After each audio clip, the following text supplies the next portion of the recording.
Welcome to QI, where tonight we're having fun with Flora and Fauna. It's like animal, vegetable, and mineral, only without the mineral. In the flower bed tonight, we have a perennial favourite, Jimmy Carr. A hardy annual John Sargent. A heavily scented late bloomer Joe Brand. And a cat having a crap in a flower pot, Alan Davies.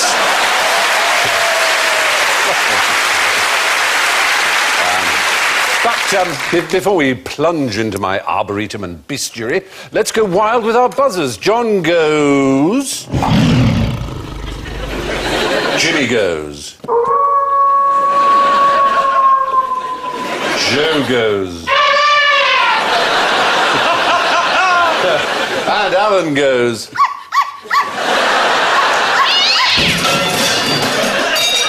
Oh, dear. Well done. Now, so let's start on our sofa-bound safari. What does my buttonhole tell you about me? Yay. That you're a closet heterosexual. How dare you? I'm sorry. It tells us that you are what you are. You are your own special creation. It's not going to fire water at me. It's not going to do that. It's a real flower, and it's a real member of a particular family of flowers, and it has a name. It's a rhododendron? It's not a rhododendron. Camellia. It is a camellia. Well done. It's exactly a camellia. And you are La Dame au Camellia. Ah, tell me about La Dame au Camellia. It's a novel. It's a novel. Yeah. And it's about a lady. Do you know what this meant? Who liked camellias. Do you know... Yeah. It's good. Yeah, is that... But there is a thing about the red camellia that is very extraordinary, unbelievably shocking to mid-19th century France. Periods. You're so right. Marguerite Gautier, the heroine of the novel La Dame aux Camellias, wore for 25 days of the month a white camellia, for 5 days a red one, to tell her lovers that she was not available, that Arsenal were playing away or were playing... Exactly. At home. The decorators were in the... etc. No, I'm not following this. Are you saying that you are available, or I'm saying I've got a period on, John. Oh, right. You can't have me, I'm sorry. That's sorry, basically... what was this in? Was this in some play? It's a novel by Alexandre Dumas Fils, the bastard son of the creator of The Three Musketeers. Can I just say, I thought it was so sweet, because no woman in her entire life has ever said, I've got a period on. Well, do you know... I have to say, I've got a period or I'm on. Oh, fair enough, okay. Conflate them together. I've got a period on. Anyway, it became a play. Sarah Bernhardt was in it thousands of times. It became, in 1854, Verdi saw the play and turned it into the opera for 5 points. Is that what the opera's called? Sorry. No. Come on. For 5 points, it's very good. Camellia, something flower. The flower. No, audience will know. Oh. La Traviata audience get 10 points because that's very good. Well done. Oh, no, it was La Traviata. We're not in the lead again. Yeah. So La Traviata, which I've heard of and is a proper grown-up thing, is about a woman having a period, is it? No. It's the story of a famous courtesan who was in love. And the real one, there were 7 men who were so passionate about her but couldn't afford her prices. They clubbed together and they also bought her a chest of drawers with 7 separate drawers in so they could keep their own clothes. And it was turned into a film as well, which was... Snow White. Which is called... The 7 guys with the 1 girl is a bit... Very good. Very good. And the film based on La Dame aux Camellias is... Carry on menstruating. Camille. Camille. Yes, in La Dame aux Camellia and La Traviata, the heroine indicates her availability by wearing different coloured camellias. The book caused an outrage and made the flower an overnight gardening sensation in Paris and beyond. Something more wholesome now.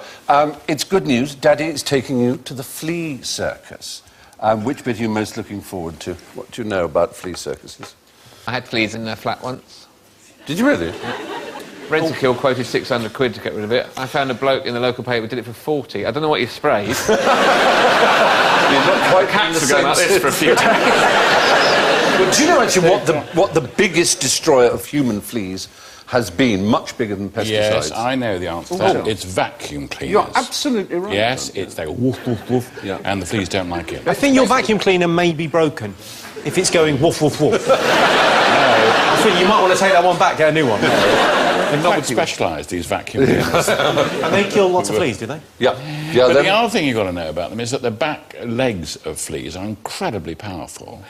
And if a human being had as powerful legs, they could jump over the Eiffel Tower. You're absolutely right, because 80 times your own height is what you'd be able to jump. These flea circuses, though, we don't have them in our time, but they were amazingly popular in the 1920s and 30s because they had to find something interesting to do between the two world wars. Exactly. They were filling in. And so fleas were sort of very exciting. Of course, there were a lot more of them about. I mean, there were. In fact, they died out in the early 60s, probably. But you will see there's some film here showing you that, you're right, these strong legs allow them to pull. They were harnessed by little bits of wire. Are they real? Yeah. They stopped being real. No, you're thinking Michael Bentine's little mechanical ones with little automatic machines. And you thought you could see the fleas, but there's no... No, there really were There's fleas. Genuinely fleas? Absolutely. People trained fleas? Well, no, they're not trained. Unfortunately, they're basically tortured. You would glue them to musical instruments and various other things and then heat the under part where they were so that their attempts to make themselves free would look as if they were playing instruments. That's like Britain's Got Talent. That sounds horrible. Yeah. Almost as horrible as Britain's Got Talent. You're absolutely right.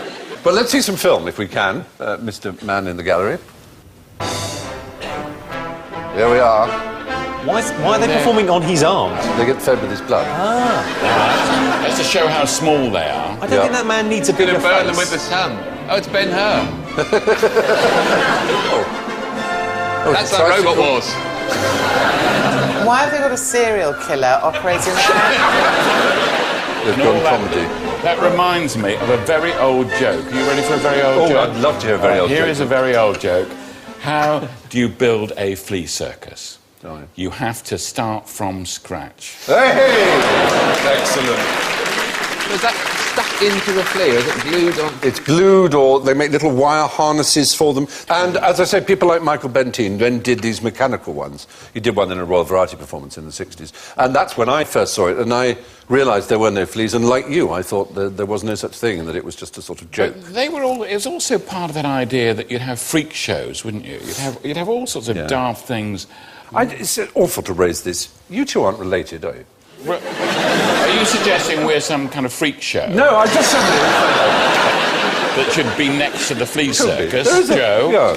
There's there's a bit of a likeness. We're brother and sister. No, that explains it. No. Flea circuses covered a range of acts, including chariot races and fencing matches, as well as acrobatics. And techniques included gluing the fleas to musical instruments and then heating the floor so they appeared to be playing the instruments as they struggled to escape.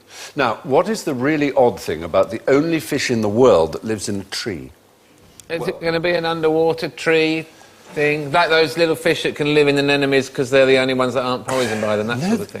Actually, these are trees above the surface. They Stephen, is that meant to be that's ridiculous. A perfect picture of... Because I'll tell you otherwise, I know that's a salmon for a start. It does not like to live in a tree, I know that. No, we can actually show you the real fish in the tree. There we are in the mangrove swamps of Belize and Florida. Where is it? I can't see it. Florida, well, you can't see it yet, but this is its natural habitat. And, of course, these pools shrink, and it goes up these little grooves made by insects. It goes up, whole groups of them go up into the tree. And we can actually see one poking its little eye out there in a tree, and it will live there, but... And what's the unusual thing? It can... Unusual... Can it whistle one tune while it hums another? Kind of almost an erotic version of that. It is the only vertebrate that is hermaphrodite that self-fertilises. That's actually how it breeds. It pleasures itself and Why makes don't- itself Why broad. don't we all do that? I mean, in terms of Darwinian natural selection, why don't we all do that? Because that would be tremendous fun. My teenage years... It would be fun, yeah. You're right. There would have been hundreds and thousands. It'd be quite good fun as well to tell yourself the you've got reason. a headache, wouldn't it? No, I'm sorry, I Given a can't name, tonight. Isn't it called asexual reproduction? No, well, it's actually hermaphroditic. It's not like parthenogenesis you may be thinking of. Oh, right. Which Oh, no, is- I was. Come on. Yeah, sorry. I was struggling towards that. But You now might have been. He's new. Yeah. It's called a killifish. And there are actually 1,270 different species of killifish. That's not the same one that we've just seen. That is not. That's probably a That's his different sister. species or a different age of one, but it's certainly a killifish. Now, while we're at the water's edge, why does a flamingo stand on one leg? Yes. I think I've got the answer. Because it wants to go to sleep. Yes. Is it? You're right. Ah, that's absolutely well. right. I was going to say landmines. You're absolutely right. Are they pink because they're on their period, but it's not very heavy flow? Oh, dear. No, you're right, though. What happens is they have, like other animals, the ability for half of themselves to go to sleep at one time. So the half with the leg up is asleep. That whole half of their body is in a torpid state and the blood flow is less, and that leg couldn't sustain them while asleep. When that has had enough sleep, they then swap over and that leg comes down. There The must other be a one goes terrible up. in-between moment when they just fall on their arse. You wonder about that, don't you? Yes, the other theory... How does that work then? Does it go laterally kind of down the middle of their face and their neck, or does their arse go to sleep and then their face wakes up? One assumes it's sort of down the middle with it. So the phrase "my leg's gone to sleep," that's a whole new thing. Precisely. Their leg literally has gone to sleep. And they are pink because... It's wait a moment, not crayfish, prawns or something. Oh, it's not prawns, no. No, it is a commonly held fallacy that they're pink because they eat pink food like prawns or shrimps, but actually... Or Angel Delight. Or angel delight. No, they eat a blue-green algae, which, oddly enough, is full of this carotenoid that makes them pink. And so in zoos, they give them supplements to make them pink, which... I tell you, the flamingo version of Where is Molly's really difficult. Yes, isn't it? They are interesting creatures. They can drink boiling water because they... How did they find that out? because That's a very cruel man found that out. Here you go. they live near geysers where the water is at that temperature. They can Quite eat happily. a McDonald's apple pie. The only species that can. Very good. Species that can do that. Yeah, which is the hottest substance known to man, isn't Yeah. it? Absolutely. Developed by NASA. Yeah. So there you are. That's your flamingo. I think we've sucked all the nutrient out of the flamingo. Now, what kind of tricks could you play on a naive rhinoceros? Ooh. Yeah. You could tell it it's a unicorn that just needs to moisturise. You could tell it that you were the wife of a Nigerian ambassador, and that if it sent you $4,000, it'd probably go for it, wouldn't it? I think it might. So this is a naive rhino as well, as opposed to, you know, sometimes you get a rhino that's quite worldly wise. Yeah. No, it's the zoological or natural history meaning of the word naive. It has a special meaning when applied to animals. Do you know what that is? Naive animal. Yeah. Just, he's a bit... He's... Does it mean very what's old? going on with No, it's to do with an animal that is suddenly put into a terrain or an ecosphere, if you like, which its evolution has not prepared it for. Like a rhinoceros going to Peckham. Exactly. Or the other thing can happen that into, for example, the classic example is an island, a new species arrives that can cause absolute havoc. Something like a dodo, for example, or all kinds of birds and animals in Bermuda and various islands that had literally evolved with no sense of fear whatsoever. Because a sense of fear, it uses up energy because you're constantly running and looking and being nervous. And if you live in an island where all the species are friendly, or none of them at least wants to eat you, you completely, over the thousands of years, lose any sense of fear. And so when people first arrived on Bermuda, for example, there were all these birds that would just wander into their hands. You could pick them up and put them in a cooking pot. And the other birds would cluster around quite happily. The point is you can play almost any kind of trick on a naive rhinoceros. The term is applied to animals that meet threats that their environment hasn't prepared them for, such as when a new predator is introduced to an island. Now, as night falls on our expedition, the evening chorus starts up from the waterhole. It's spring and love is in the air. What are these toads saying to each other?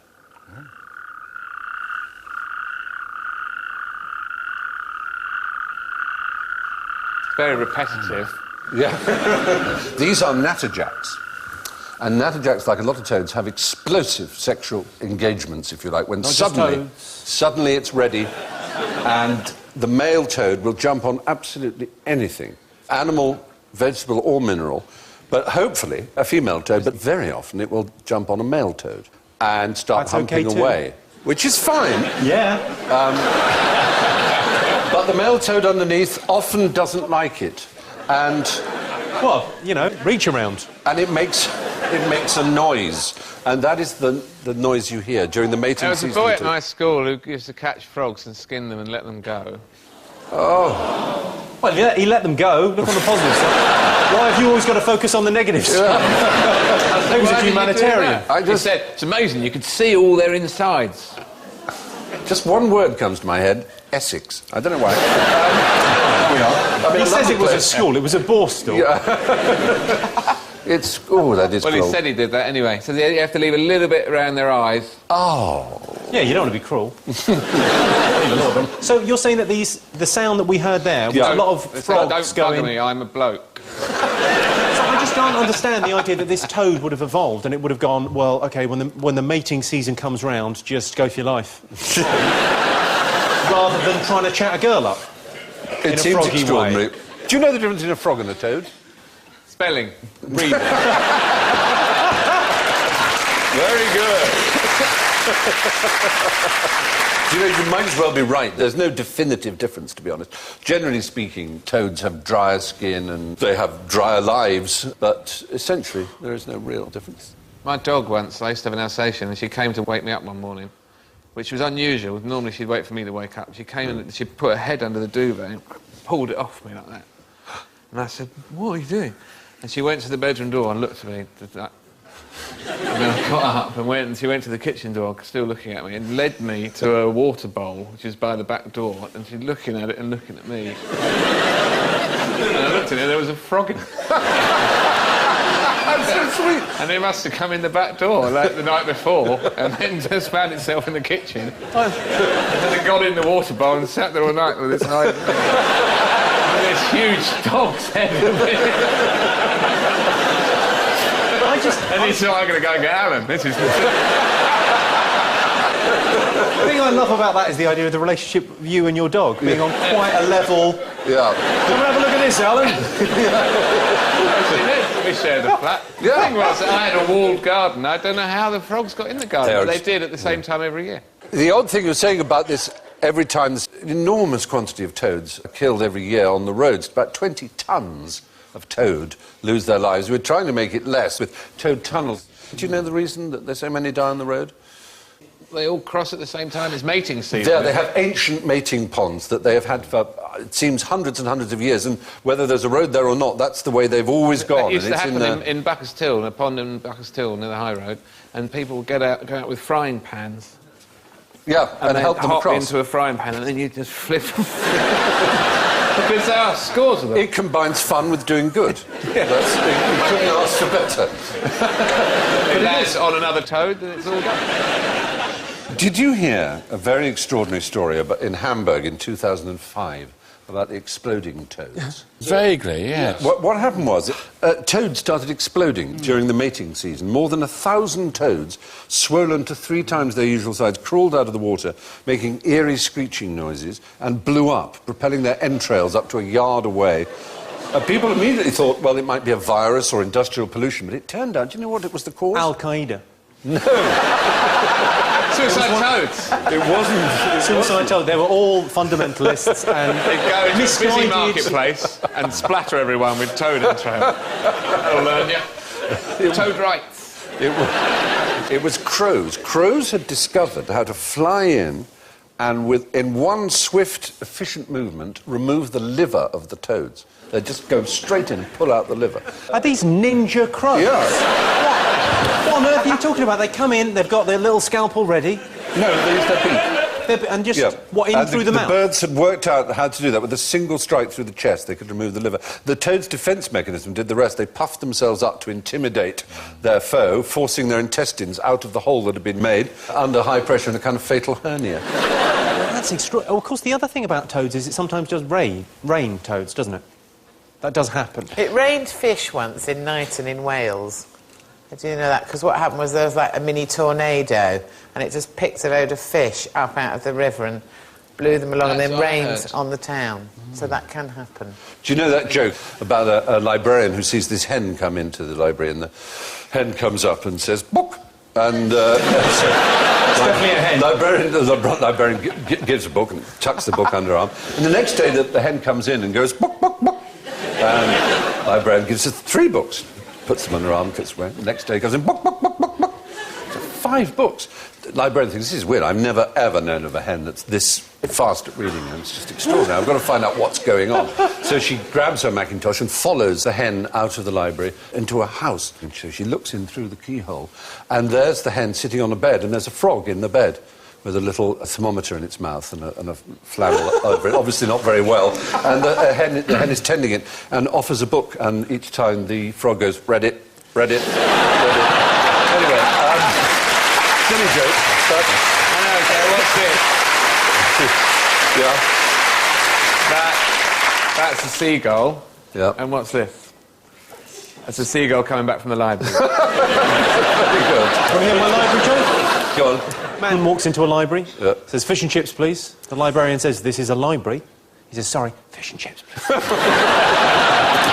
Excellent. But the reason I mention my particular joke is that actually there's something very odd about this perception we have that frogs go reddit, or ribbit, ribbit. And do you know why it is that all around the world people sort of do jokes or imagine that frogs make this noise? Because there's only one species of frog that actually makes that noise. Do you know where it is?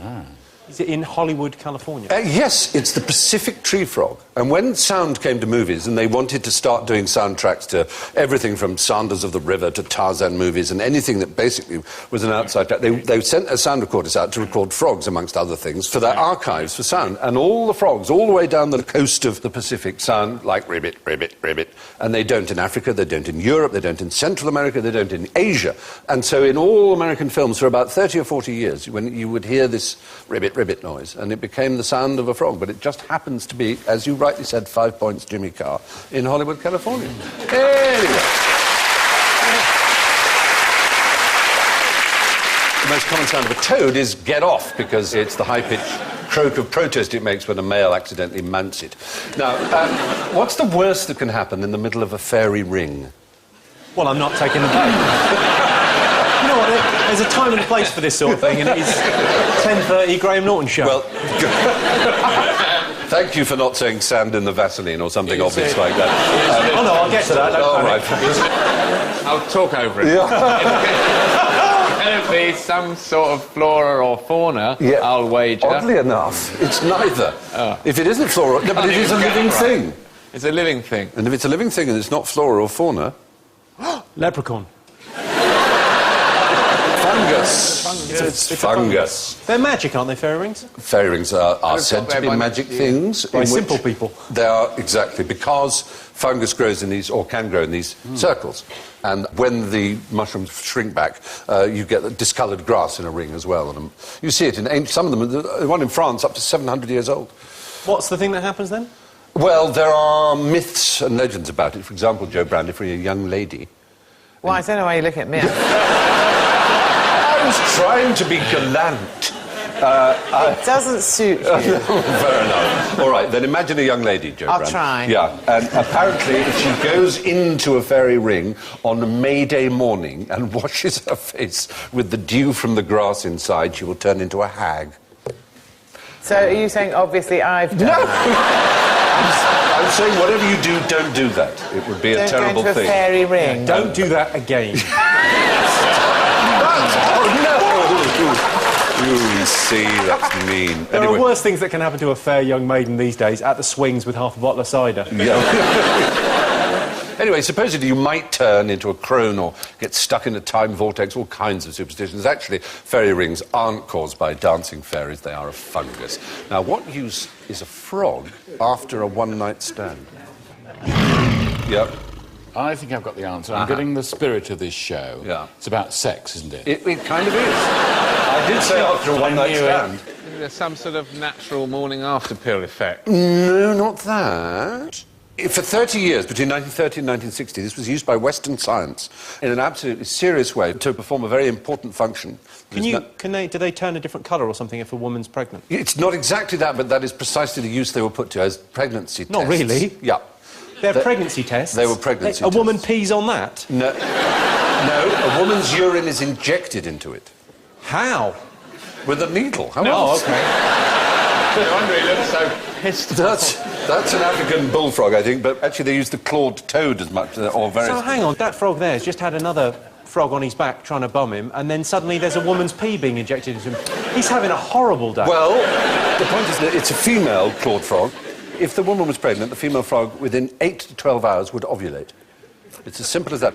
I wonder if they have like a little blue line on their back, so you look at A little like plus.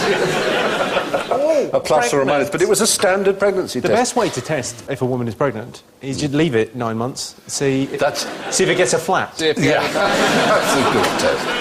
If it gets a house, it's twins. There was a terrible outcome of having these African frogs around the place. The National Health Service in Britain kept a lot of them, and some of them escaped, and unfortunately they had a disease. They were full of piss. It was called chytridiomycosis, and it is threatening a third of all the world's amphibians now. It's spread around the world. It's actually a deep tragedy, and these frogs have caused part of it. So our Western desire to know whether we're pregnant before the 9 months has caused huge damage to lots of amphibians. So there we are. African clawed frogs ovulate if injected with the urine from a pregnant woman. And until the 1950s, this was the only available pregnancy test. From frogs to hogs, why should we feel particularly sorry for the pygmy hog-sucking louse? Yay. I think we've got to worry about this because the louse goes onto the hog, right? Yeah. But the hogs are very small and they're not very interesting, and they're dying out. Is that the answer? Absolutely right, John Sargent, yes. It's an easily forgotten fact that when a species that we care about, as humans, we tend to care about big woolly species. When they become endangered, we forget that there are many other species that are dependent on them, and such an example is the pygmy hog, of which there are only about 150 left in the world. And there is a whole species of louse which is only able to live on I this can't believe animal. it's able to sustain that louse, because they're about the same size. It's, you get a couple of those on your back, no wonder they're dying out. We have lice, of course, human lice. We have Stephen, we didn't want to discuss that in front of other people. Yeah, we'll go and see a specialist. And they're quite interesting. They tell us a lot about ourselves. For example, the body louse only lives in human clothing, and we know that it's only 70,000 years old as a subspecies of louse. And that sort of tells us that humans started to wear clothing 70,000 years ago. And we didn't mention this about our fleas, did we? You know when we talk about the fleas and all that stuff, the Flea Circus? Well, they only used human fleas. And the human fleas are now dying out, maybe extinct. Because of? Because of vacuum cleaning and all that stuff. Going woof woof, but it's... that is odd, isn't it? You're absolutely right. It is a bizarre thing, though, where we care a lot more about the little fluffy things than the horrible, that beastie-looking thing. Because isn't there the thing about the panda? The panda is the emblem of the World Wildlife Fund, so a massively disproportionate amount of money goes towards saving the panda because it looks like a battered wife. Right. Yeah. The pygmy hog-sucking louse is the only species of louse classified as critically endangered. It's co-endangered with the dwindling pygmy hog population of northern India. Now, whilst the pygmy hog-sucking louse is in decline, it's up and away for ferrets. So tell me, how does a ferret build an airliner? Yes. Really weaselly. Oh! Oh, no! I'm sorry. We got that before you.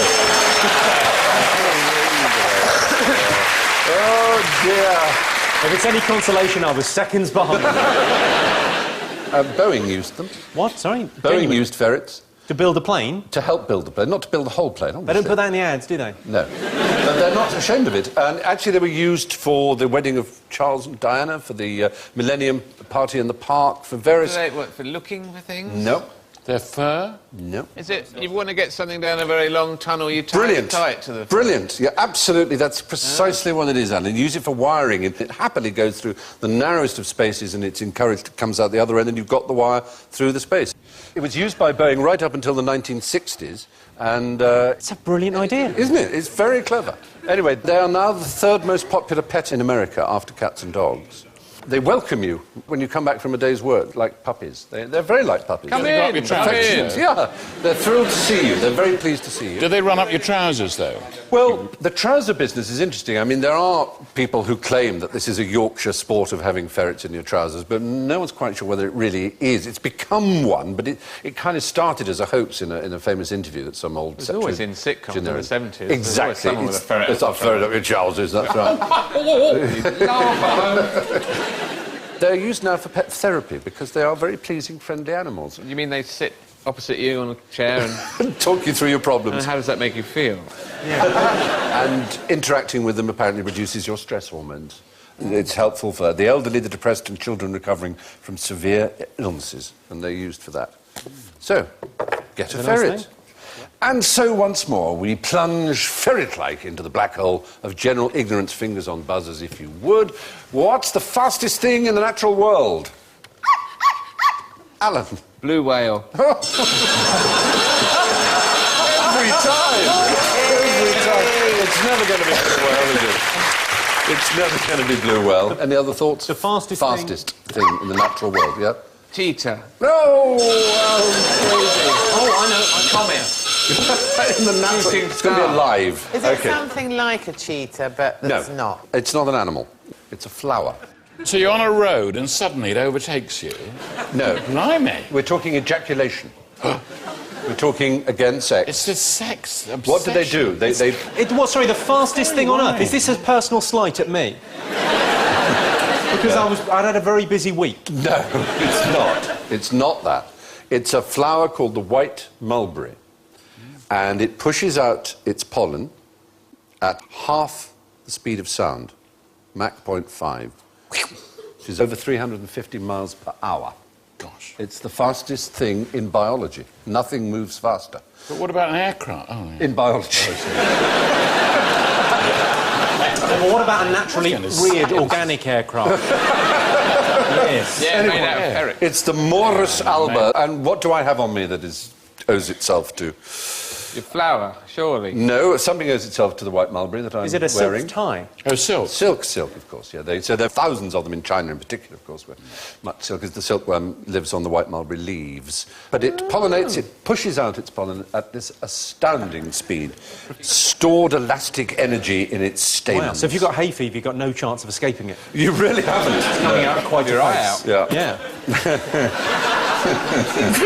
No wonder it's itchy. Wow. So there you have it. What is that noise? I don't know. Just nice. Just growling. Bloody good. I want it as a ringtone. Fingers back on buttons. So there you have it. You move on then. So fingers on buttons. What do you call a slug with a shell? I'm not falling for that one. I'll take the bullet. Yeah. Snail? Oh! Just for a moment, I thought you were going to say, yes, you do, and then carry on. No. So you asked, what do I call? Yeah. No, you can't get out of it that way, I'm afraid. No, a snail with a shell is a snail. A slug with a shell is a slug. Some slugs have shells, and they are slugs, not snails.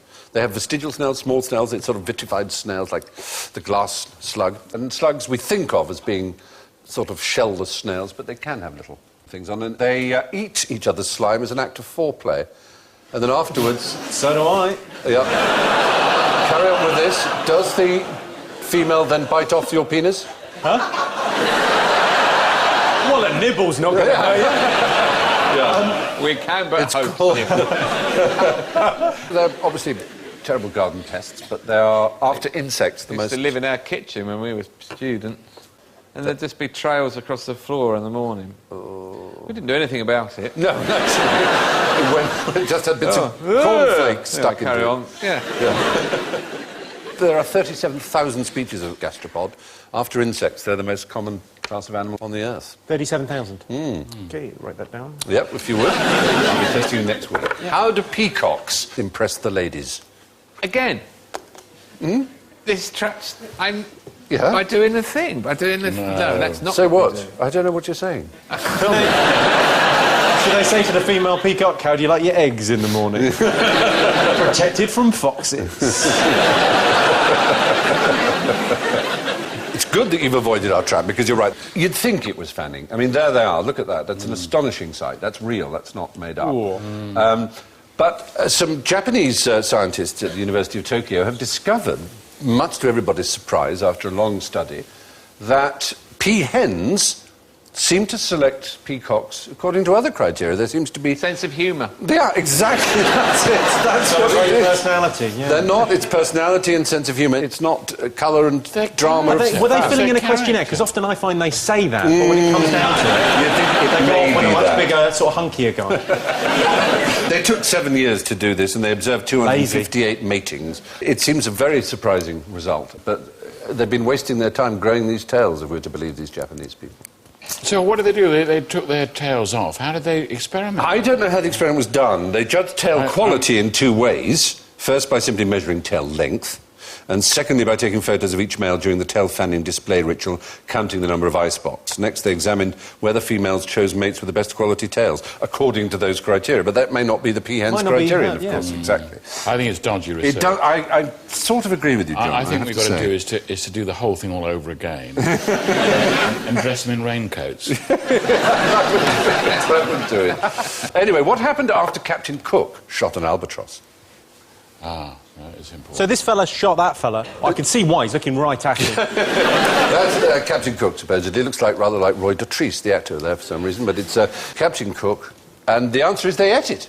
Joseph Banks, the great botanist, after whom Botany Bay, of course, is named, he sailed with them, and he describes in his diary, he said everybody commended them, the albatross steaks, and ate heartily of them, though there was fresh pork upon the table. So this idea that it was bad luck to eat albatross seems to have come after Captain Cook. And in fact, it probably came from the poem, The Ancient Mariner, the Coleridge poem, with which you're all familiar, of course. What do we know about... Of course you know it. Come on. What do you know about albatrosses generally, though? Anything interesting about them? Yeah, they get caught up in fishing lines all the time. They do. They're all under threat, everyone gets very upset about it. Because they're rather extraordinary birds. And they fly thousands of miles. The young wandering albatross will set off and will be in the air for 10 years before it lands again. That one's looking at me. Yeah, it is, isn't it? It's looking at the camera, shall we say. Yeah, it feels like it's looking right at me. But isn't that amazing? 10 years without landing. I mean, they're absolutely Why does it astounding. land after 10 years? 'Cause it must feel like a bit of a fall. It must go, I think I could go 11. Mating and the eggs can't be laid and hatched and incubated with its mate. You couldn't lay the eggs on the move? No, darling. So do they fly into the water to get food? Or They dive in and get fish, yeah. get other airborne food that they might pass by? No, it's fish. They don't, but they don't actually land, as I say. And they can go for 6 days without flapping their wings. They can glide for that long. They preserve their energy amazingly. And they're on thermals, aren't Yeah, they? well, actually, they're not like the higher birds. thermals? No, they're lower. They actually take the wind off the surface of the water. Try and listen to the headmaster. Yeah. And finally, before we stagger back to civilization, is a mushroom an animal or a plant? Plant. Or an animal. It's not either, it's a fungus. Which is it closer to? That makes any sense. An animal It or a does. plant, Yeah. you mean? Yeah. Well, there, it's closer to a plant. Hey, very good. Right next to that glass. You'd think it was a plant, so I'll say animal. Yeah, correct. Absolutely right. It recently was discovered that it has more in common with animals than it does with plants. Yeah. Now, it's time to have our guests gas-stuffed and mounted in glass cases as we come to the scores. Taking the laurels of victory this week is the audience with Class 10! You see? How about that? Well done, audience. You see, it pays to know about opera. Just that Traviata, and there you are, they win. But in a creditable second place with -1, Jimmy Carr! And in third place with an excellent score for a beginner, -4, John Sargent. And in his usual fourth place, but oddly not last, with -18, Alan Davies.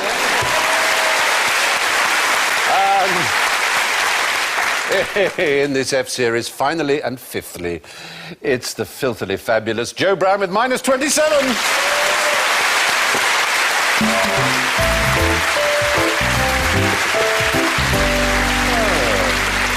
So, that's all from this florid and faunal edition of QI. It's good night from Joe, John, Jimmy, Alan, and from me. And I leave you with this floral tribute from Richard Brinsley Sheridan, a great pick-up line. Won't you come into the garden? I would like my roses to see you. Good night.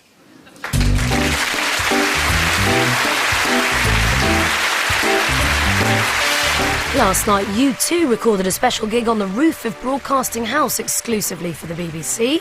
Watch it by pressing the red button now.